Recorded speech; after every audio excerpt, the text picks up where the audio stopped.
Ci sono risposte,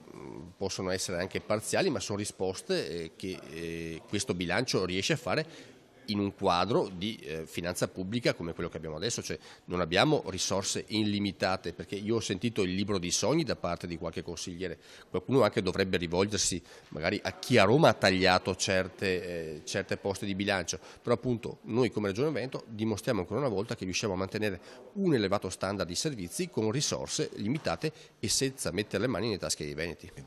Mi pare che il bilancio sia un ottimo bilancio, quello che è uscito dalla Giunta regionale, ha già recepito quello che è successo durante il maltempo e quindi adesso noi dovremmo cesellarlo per trovare la giusta quadra, per dare un bilancio ai veneti che sia un bilancio presentabile ma anche che funzioni, che serva, che possa essere utile a tutte le categorie. Siamo in grave ritardo. Per fortuna l'assessore oggi è venuto con una serie di proposte che naturalmente dal nostro punto di vista sono insoddisfacenti, c'è pochissimo per quanto riguarda il sociale, c'è nulla per quanto riguarda il trasporto ferroviario e cadenzato e il trasporto gomma,